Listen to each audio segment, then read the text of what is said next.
ಪ್ರೀತಿ ಆದರಗಳು ಹೆಚ್ಚಾಗುತ್ತೆ. ಎರಡನೇದು ಹಿತಭಾಷಿ, ಮೂರನೇದು ಮಿತಭಾಷಿ.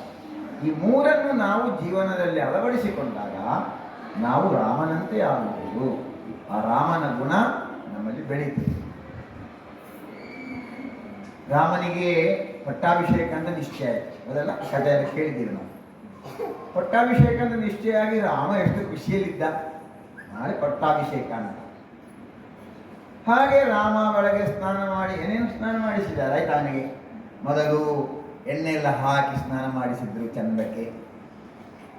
ಆ ಸ್ನಾನ ಎಲ್ಲ ಆದಮೇಲೆ ಅವನಿಗೆ ಅರಸಿನ ಹಾಕಿ ಸ್ನಾನ ಮಾಡಿಸಿದ್ರು. ಉಪನಯನ ಎಲ್ಲ ಮಾಡುವಾಗ ಮಾಡ್ತಾರೆ, ನಿಮಗೆಲ್ಲ ನೋಡಿರ್ಬೋದಲ್ಲ. ಅದೆಲ್ಲ ಆದಮೇಲೆ ಮತ್ತೆ ವಾಪಸ್ ತಣ್ಣೀರು ಸ್ನಾನ, ಮತ್ತೆ ಕಷಾಯದಿಂದ ಸ್ನಾನ ಮಾಡಿಸಿದ್ರು. ಅಶ್ವತ್ಥ ಗಿಡದ ಅದರ ತಗಟೆ ಎಲ್ಲ ತೆಗೆದು ಆಮೇಲೆ ಗೋಳಿ ಮಾಡೋದು, ಹೀಗೆ 5 ಮರಗಳಿಂದ ಇರ್ತಕ್ಕಂತಹ ರಸವನ್ನೆಲ್ಲ ತೆಗೆದು ಅದಕ್ಕೊಂದು ಕಷಾಯ ಮಾಡಿ ಅದರಲ್ಲಿ ಸ್ನಾನ ಮಾಡಿಸ್ತಾರೆ. ಹೀಗೆ ಆ ಬೇರೆ ಬೇರೆ ಬೇರೆ ಅಭ್ಯಂಜನ ಸ್ನಾನ ಎಲ್ಲ ಆದ ಮೇಲೆ ಮತ್ತೆ ರಾಮನನ್ನ ಖುಷಿ ಶೃಂಗಾರ ಮಾಡ್ಲಿಕ್ಕೆ ಉಂಟಾಗ. ಹೀಗೆ ಎಲ್ಲ ಆಗತ್ತಾ ಆಗತ್ತಾ ಆಗತ್ತಾ ಆಗತ್ತಾ ಇನ್ನು ಸ್ವಲ್ಪ ಹೊತ್ತಿನಲ್ಲಿ ರಾಮ ಹೋಗಿ ಪಟ್ಟಾಭಿಷಿಕ್ತನಾಗುವುದೇ. ಯಾರ್ಯಾರು ಕೂತಿದ್ರು ಆ ಸಿಂಹಾಸನದಲ್ಲಿ.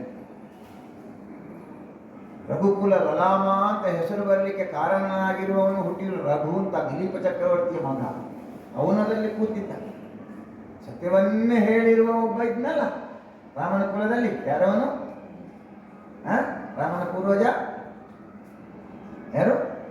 ಸತ್ಯ ಹರಿಶ್ಚಂದ್ರ. ಅವನು ಅದೇ ಕುಲದಲ್ಲಿ ಹುಟ್ಟಿದ್ದು, ಅದೇ ಸಿಂಹಾಸನದಲ್ಲಿ ಅವನು ಕೂತ್ಕೊಂಡಿದ್ದ. ಇನ್ನೊಂದು ಸ್ವರ್ಗವನ್ನೇ ನಿರ್ಮಾಣ ಮಾಡಿರುವ ಒಬ್ಬ ಮಹಾಪುರುಷ. ಅವನು ಅದೇ ಕುಲದಲ್ಲಿ ಹುಟ್ಟಿದ್ದು, ಅದೇ ಸಿಂಹಾಸನದಲ್ಲಿ ಕೂತ್ಕೊಂಡಿರುವುದು. ಅಂತಹ ವಿಶೇಷವಾಗಿರುವ ಸಿಂಹಾಸನದಲ್ಲಿ ಇನ್ನು ಸ್ವಲ್ಪ ಸ್ವಲ್ಪ ಹೊತ್ತಿನ ಒಳಗೆ ರಾಮ ಕೂತ್ಕೊಳ್ಳಬೇಕು. ಅವನಿಗೆ ಅಭಿಷೇಕ ಆಗುವ ಸಮಯ. ಎಲ್ಲರನ್ನೂ ನೋಡ್ತಾನೆ.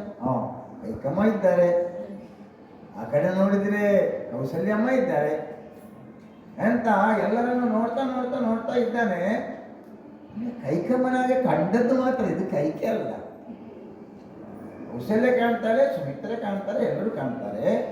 ಇನ್ನು ದಶರಥ ಮಹಾರಾಜನಿಗೆ 303 ಜನ ಮಾಡಿದ್ದಾರೆ.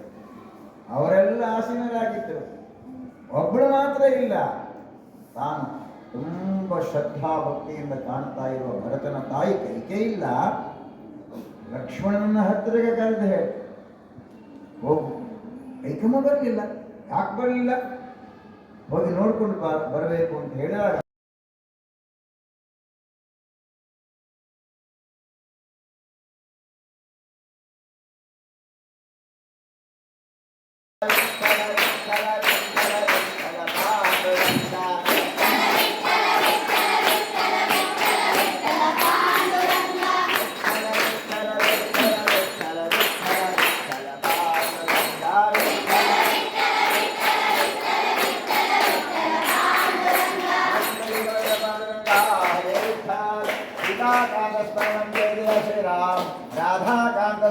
जय जय गोपाल शंकर चक्र पीतांबरधारी श्रीहरि मां पार्वती पति हर हर महादेव श्री रुद्रवाहन गोविंदा गोविंदा श्री रामचंद्र देव पादानंद के गोविंदा गोविंदा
ಶ್ರೀರಾಮ